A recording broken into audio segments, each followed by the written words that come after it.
안녕하세요. 이번 시간에는 다양한 문예, 종교활동가, 민족문화 수호를 위한 노력에 대해 배워보도록 하겠습니다.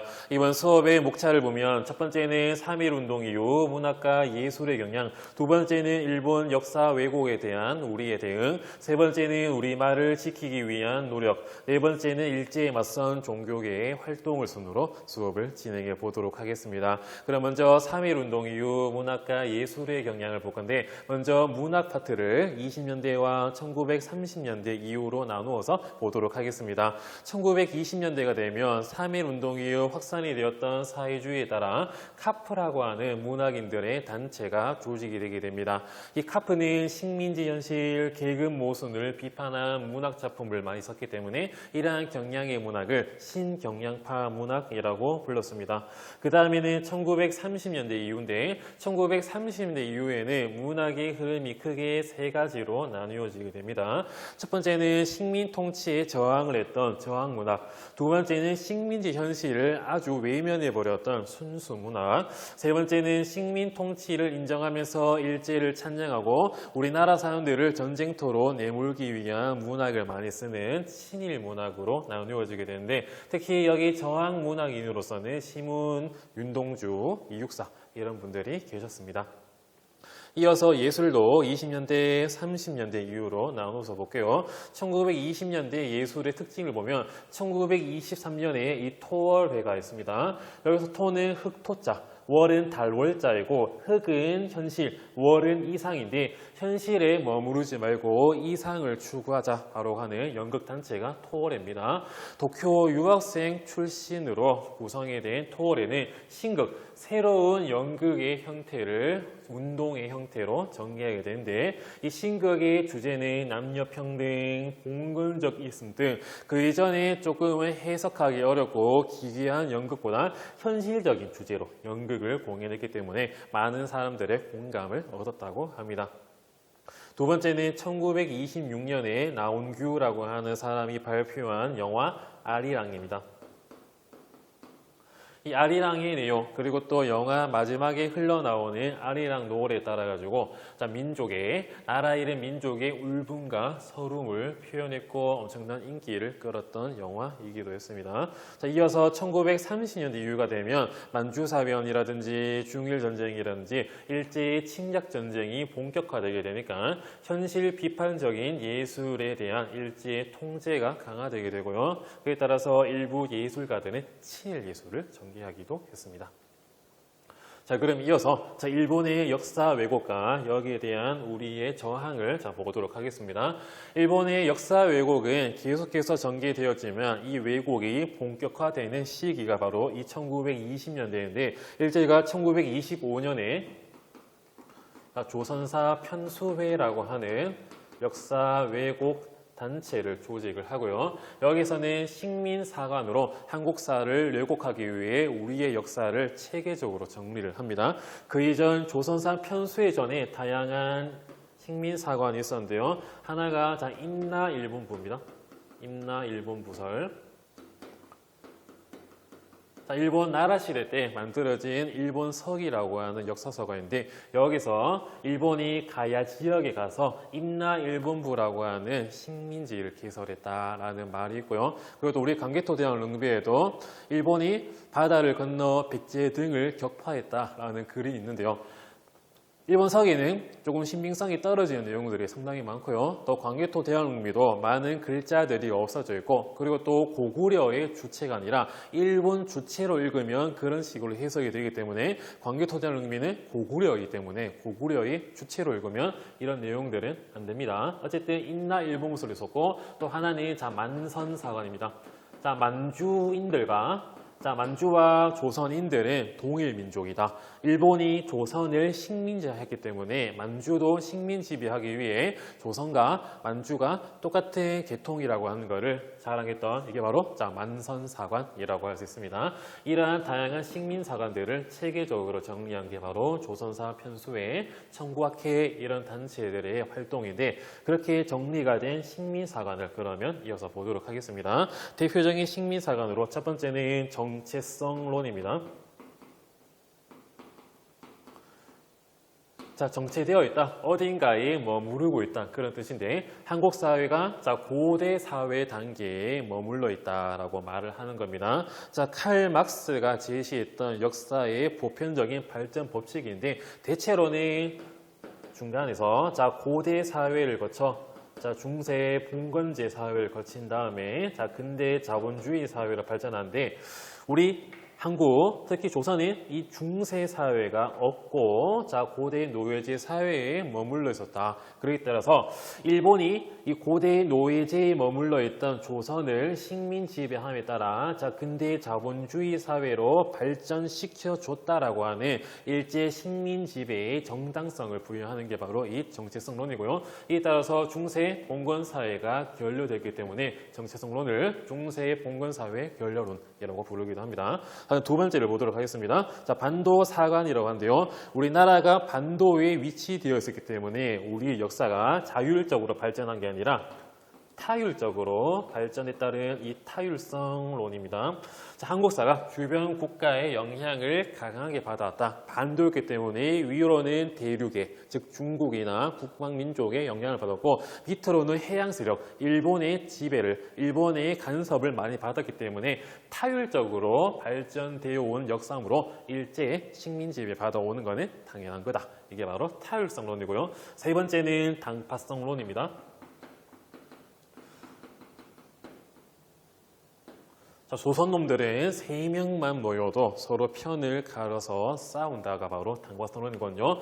한국인들은 항상 서로 분열하여 권력을 놓고 싸웠다. 그에 따라서 조선에는 이 당쟁 때문에 결국은 나라가 약해지고 이렇게 약해진 결과 너희끼리 서로 무너졌고 일본이 너희를 살려줬다. 이게 바로 당쟁입니다. 자, 정체성론은 좀 이따가 백남훈의 사회 경제사 할 때 한번 설명할 거고, 자, 타율성론은 모든 국가가 자율적으로 발전도 하지만 당연히 외국의 또는 타민족의 영향을 받기도 합니다. 또 당파성론도 어느 국가에서 서로 정치인들끼리 서로 당을 만들어서 정당이든 분당이든 서로 싸우지 않은 국가가 없거든요. 그에 따라서 이 정체성론을 뒤에 가서 좀 이따 더 비판을 해보도록 하겠습니다. 자, 그러면 식민사관에 대한 우리의 대응을 보도록 하겠습니다. 자, 지우고 오도록 할게요. 자, 첫 번째는 자, 민족주의 사학입니다. 우리 민족을 주체로 해서 역사를 연구한 민족주의 사학인데 그 뜻을 정의를 보면 자, 민족을 역사 주체로 생각하며 우리 역사의 발전을 강조를 했고 이러한 역사를 독립운동의 한 방편으로 여겼던 게 여기 있는 민족주의 사학인데 자, 대표적인 민족주의 사학자들과 그들의 활동을 자, 보도록 하겠습니다. 자, 먼저 박은식입니다. 신민의 활동을 하게 됐으며 임시정부에서 이승만 대통령이 탄핵되고 난 다음에 2대 임시 대통령으로 활동을 했던 박은식인데 자, 박은식은 자, 유명한 말을 남깁니다. 자, 국가는 형이요. 역사는 신이다라고 하는 유명한 말을 남깁니다. 자, 국가는 눈에 보이는 형태라면 역사라고 하는 것은 그 형태 위에 있는 정신이다. 그에 따라서 국가가 사라지더라도 이러한 역사, 이 정신만 살아있으면 언제든지 형태라고 하는 국가를 다시 세울 수 있다. 이것이 바로 박은식의 유명한 말인데 이에 따라서 이 정신을 강조함에 따라 나라의 혼인, 이 국혼, 즉 혼을 강조했던 게 바로 박은식의 역사 특징이라고 할 수 있습니다. 자, 그러면 박은식의 대표적인 저서를 보면 첫 번째는 한국통사입니다. 한국고통의 역사, 한국통사고 하나는 한국독립운동 지열사입니다. 한국독립운동 지열사. 우리나라가 독립운동을 하면서 피를 흘렸던 역사가 바로 여기 있는 저술서라 썼습니다. 두 번째 인물은 단재 신채호입니다. 자, 박은식처럼 신채호도 유명한 말을 하나 남기거든요. 역사는 자, 아와 비아의 투쟁이다 라고 말합니다. 자, 아는 당연히 나자, 나일 거고요. 비아는 나가 아닌 존재를 알 수 있습니다. 그에 따라서 우리 국가, 타국가, 우리 민족, 타민족에 따라 가지고 우리 민족과 국가가 다른 민족과 투쟁을 하면서 우리 민족의 역사가 발전되어 왔다. 이게 바로 신채호의 유명한 말이고요. 신채호는 고대사 연구에, 옛날 역사의 연구에 좀 집중을 했습니다. 신채호의 대표적인 저서를 보면 조선 상고사가 있고, 또 다른 책은 조선사 연구초가 있습니다. 이런 책들을 저서를 했다. 바로 신채호라 할 수 있으며, 자, 마지막 세 번째 민족주의 사학자는 정인보입니다. 정인보. 자, 정인보는 문화가 살면 민족은 죽지 않는다. 죽지 않는다라는 말을 남김에 따라 가지고 민족의 어를 강조합니다. 민족의 어를 강조했습니다. 정인보는 안재용, 문일평 이런 사람들과 함께 조선학 운동을 전개합니다. 우리 조선의 역사, 문화를 주체적으로 연구해서 우리 민족성을 강조하자는 게 여기 있는 조선학 운동이고요.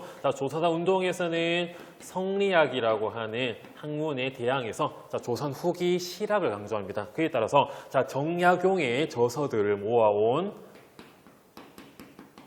책들을 묶어서 여유당 전설을 이 조선학 운동을 전개했던 학자들이 단행을 하기도 했습니다. 이렇듯 박은식, 신채호, 정인보의 활동을 봤고요. 자, 그 다음에 이어서는 사회경제사학을 보도록 하겠습니다.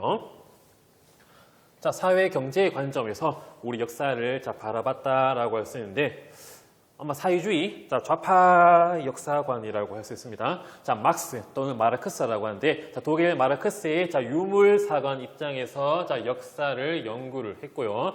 한국사가 세계사처럼 보편적인 법칙에 따라 발전했다라고 말을 한 겁니다. 그 보편적인 법칙이 무엇인가? 이 유물사관이 사적 유물론이 무엇인가? 여기 마르크스는 5단계에 따라 가지고 역사가 법칙성으로 발전을 한다라고 했습니다. 첫 번째가 바로 원시 공산사회고요. 원시 공산사회. 그 다음에는 고대 노예제 사회. 그 다음에는 중세 봉건제 사회. 그 다음에는 근대 자본주의 사회. 그 다음에는 사회주의, 공산주의 사회로 넘어간다라고 전달했거든요. 아까 일제가 이 정체성론에 따라 이 중세가 없다라고 비판했는데, 여기 사회경제사학은 이 유물사관 입장에서 이러한 정체성론을 비판합니다. 그러면 이 유물사관을 좀 교양으로 조금 더 보도록 하겠습니다. 자, 오직 유자의 물질, 물자, 물건, 물자거든요. 오직 물질에 의해서 역사를 바라본다라는 관점이 있습니다. 자, 마르크스는 이런 식으로 말을 합니다. 역사와 사회를 구성하는 하부 구조가 있고, 그 위에는 상부 구조가 있다고 말을 하고요. 하부 구조가 바로 물질 또는 경제 등등이 뭔가 조금은 실질적으로 사람들을 움직일 수 있는 물건들이랄 수 있으며, 상부 구조는 정치라든지 예술, 법, 종교, 학문이라고 할 수 있습니다. 자, 그러면 생산구조, 이러한 물질이 변화하게 되면 그에 따라서 껍질처럼 병아리가 끼고 나오듯이 이 상부 구조도 변화한다는 겁니다. 이에 따라 생산시설이 변화하면, 원시 공동체 사회에서 이제 잉여 생산물이 생김에 따라 청동기 사회가 되면 당연히 노예들이 생기겠죠. 그에 따라 국가가 형성이 되고, 나중에 토지를 기반으로 했던 중세 봉건제, 자본을 기반으로 했던 자본주의, 근대 자본주의에 따라 가지고 하부 구조, 이런 물질 생산 구조에 따라 상부 구조, 정치, 예술, 법, 종교, 학문이 변한다는 게 이러한 유물사관이고, 이러한 발전 단계가 바로 5단계에 따라 발전을 했다라고 했는 게 마르크스의 사상이었습니다. 맞는 것도 있고 틀린 것도 있거든요. 사람들이 돈이 없으면 학문이나 예술을 논하지 못합니다. 먹고 살기 바쁘기 때문에. 그에 따라 가지고 물론 상부 구조가 영향을 주기도 합니다. 사람은. 어쨌든 마르크스는 이런 말을 했는데, 이런 사회경제사학의 대표적인 인물이 백남훈입니다. 자, 백남훈은 우리 한국 역사에서 아주 중요한 인물인데, 여기서는 더 이상 나오지 않습니다. 왜냐하면 광복 이후에 북한이 넘어가가지고 북한 체제 정비에 아주 공이 큰 사람이었거든요. 숙청도 안 되고 오래오래 살았습니다. 자, 그럼 백남훈의 활동을 보도록 하겠습니다. 자, 백남훈은 조선사회경제사, 나중에는 조선봉건사회경제사라고 하는 책을 저술하여 일제의 이 정체성론을 비판합니다. 자, 아까 원시, 공산, 고대 노예, 중세 봉건, 근대 자본주의라는데 우리나라는 이 중세 사회가 결여되어 있기 때문에 일제가 우리 조선을 고대에서 근대로 발전시켜 줬다. 이게 바로 정체성론이거든요. 여기서 자, 백나무는 우리 한국사도 이러한 5가지의 단계에 따라 가지고 발전 과정을 거쳐왔다. 우리 한국에도 이 중세 봉건제 사회가 있었다라고 주장했던 것이 바로 백나문의 조선 사회 경제 사회였습니다. 쌤도 우리나라에 자, 중세가 있었다 생각하거든요. 대체로 백나문 같은 경우에는 통일신라와 고려 시대 때 이때를 중세라고 설정을 했는데 중세는 토지를 매개로 합니다. 왕이 영주 또는 제후한테 토지를 주고요. 그러면 영주나 제후는 그 토지의 농노나 이런 노예를 통해서 일을 시키고 생산물을 거두었던 게 토지를 기반했던 중세 봉건제 사회였는데 쌤 생각에는 옛날에 이거 기억나십니까? 자, 수조지 있어요. 수조지. 수조건에 따라 가지고 수조지가 통일신라 때 노급이나 또는 관료전도 있었고요. 그다음에 고려 시대 때는 전시가 제도가 있었고 조선 시대에는 과전법, 직전법 쭉쭉 있거든요. 그러면 관리들이 나라에 봉사하는 대가로 물론 돈도 받을 수 있지만 이런 수조지를 받습니다. 땅에서 세금을 거둘 수 있는 권리를 얻는 거예요. 이게 바로 영주가 제후가 토지를 받았듯이 관리들도 그 토지에서 농민들한테 생산물을 거둘 수 있는 수조지가 있었기 때문에 쌤은 우리 중세가 있었다라고 생각을 합니다. 어쨌든 사회경제사학은 정체성론 백나문이 비판했다라고 되어 있습니다. 그 다음에 실증사학인데 사실을 증명하는 사실 있는 그대로 역사를 써내려가는 게 실증사학입니다. 자, 문헌고 중으로 책에 있는 것들을 증명해서 객관적인 역사 서술을 강조함에 따라 실증사학을 자, 랑케사학 또는 랑케사관이라고 합니다. 자, 랑케라고 하는 독일의 역사학자가 있었는데 이 랑케가 이러한 실증에 따른 사실 그대로 역사를 강조했기 때문에 자, 랑케사학이라고 합니다. 이에 따라 가지고 역사가의 주관적인 판단 없이 역사를 있는 그대로 서술을 해야 된다. 역사가들이 책을 쓰다 보면 나 이 사건 마음에 안 들어. 왜냐하면 이건 이렇기 때문이야 라고 하면 역사책을 읽는 독자들은 역사가의 주관에 영향을 받을 수가 있습니다. 그에 따라 가지고 그냥 이 사건에 대한 역사가의 생각을 빼고 이 사건은 이러한 과정을 거쳐 가지고 이러한 결과가 나타났다. 끝. 역사가의 주관적인 판단을 빼자라고 하는 게 실증사학입니다. 자, 대표적인 인물이 자, 이병도 등이고요. 자, 이병도 등이 이 실증사학을 이끌면서 자, 진단학회를 1934년에 조직을 하고 여기서는 자, 진단학보를 발간한데 지금 우리가 배우고 있는 역사 대부분이 이병도 계통이라고 할 수 있습니다. 좀 반성도 있거든요. 그 부분은 나중에 공부해 보세요. 자, 그러면 넘어가서 자, 우리말을 지키기 위한 노력으로 보도록 하겠습니다. 자, 일제가 자, 침략 전쟁을 확대됨에 따라서 자, 민족 말살 정책을 추진하게 되고 우리 조선말 즉 한국말을 쓰지 못하게 자, 강요를 하게 됩니다. 배경을 보면 1938년에 제3차 조선교육령이 발표됩니다. 제3차 조선교육령인데 자, 2차 조선교육령에서는 한국어가 필수 과목이었는데 여기서는 조선어가 자, 선택 과목으로 변경되게 되고 나중에는 조선어 과목이 학교에서 폐기되게 됩니다. 그에 따라 가지고 이러한 한글을 지키기 위한 이전과 이후의 노력들을 자, 보도록 하겠습니다. 앞에서 배웠던 1907년 대한제국 시기에 자, 국문연구소의 활동 배워봤었거든요. 자, 대한제국 시기 주시경, 지석영 등이 활동을 했고 우리말을 조금 더 체계화하기 위해 노력을 했었다라고 배워봤습니다. 자, 두 번째는 1921년에 조직이 되었던 조선어 연구회라고 하는 단체입니다. 이 조선어 연구회의 활동과 업적을 볼 건데 오늘날의 한글날이라고 할 수 있는 각야거교에 각야날을 제정했습니다. 자, 각야날을 제정하고 자, 기관지인 이 한글을 자, 간행하기도 했습니다. 한국어를 가르치고 연구 성과를 발표하기 위해 조선어 강습회도 개최했고요. 이런 조선 연구회가 1931년에 발전해서 조선어 학회로 만들어지게 됩니다. 자, 조선어 학회와 관련된 영화가 있는데 말모이라고 하는 영화가 있거든요. 자, 보신 분도 있을 거고 못 보신 분들은 나중에 한번 보셔도 좋을 것 같습니다. 자, 조선어 학회의 활동을 보면 첫 번째로 자, 한글 맞춤법 통일안을 발표합니다.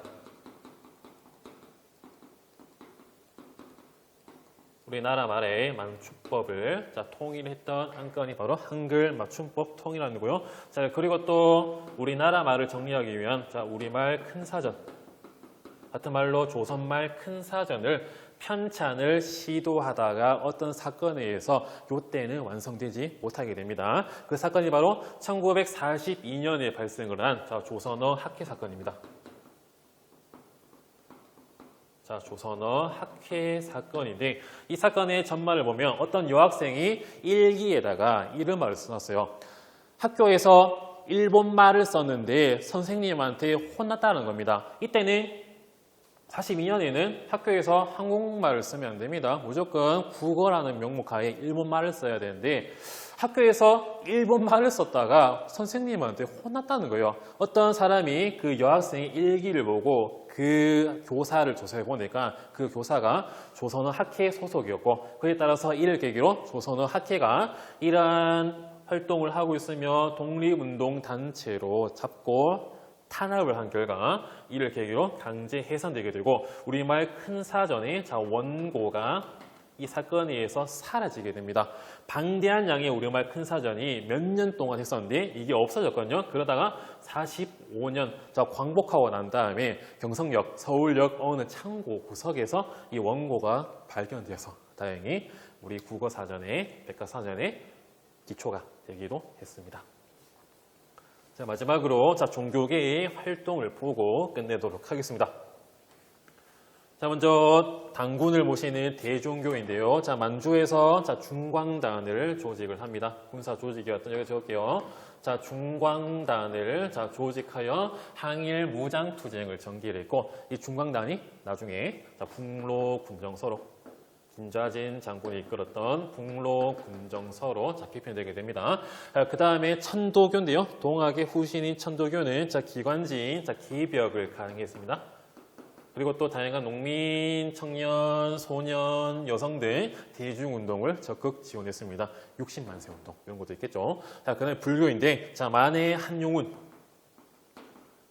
한용운 등이 불교계의 혁신 새롭게 바꾸자. 그리고 또 불교 대중화 운동을 전개를 했고 사찰령의 폐지 운동을 전개합니다. 일본이 우리 한국 사찰에 대해서 탄압을 하기 위한 이 사찰령인데 이 사찰령 폐지 운동을 전개하기도 했습니다. 자, 그 다음에 원불교인데 이 원불교는 박중빈이 창시를 합니다. 이 원불교에서는 새생활운동, 저축, 거래 폐지, 미신타파, 남녀평등 이러한 새생활운동을 전개하기로 했습니다. 삼성가의 홍라 여사가 원불교를 좋아하기도 합니다. 자, 그 다음에 넘어가서 보도록 하겠습니다. 자, 천주교인데요. 자, 보육원, 고학원 운영 등 사회 사업을 전개했으며, 만주에서 의민단이라고 하는 단체를 조직하여 항일 문양 투쟁을 전개했다라고 하고요. 그 다음에 교회 다니는 개신교입니다. 교육과 의료 활동을 전개했으며, 1930년대 후반에는 신사 참배 거부 운동을 한국인들한테 신사 참배하라고 하는 이 신사 참배 거부 운동을 전개하다가 탄압을 받고 이에 따라서 많은 학교들이 폐교당하는 또는 휴교당하는 그런 결과가 나기도 했습니다. 자, 이번 시간에는 다양한 문예의 종교활동, 민족 문화 수호를 위한 노력에 대해서 배워봤습니다. 다음 시간에는 3, 40년대 민족 말살 통치기에 대해 배워보도록 하겠습니다. 이번 수업도 열심히 들어주셔서 감사합니다.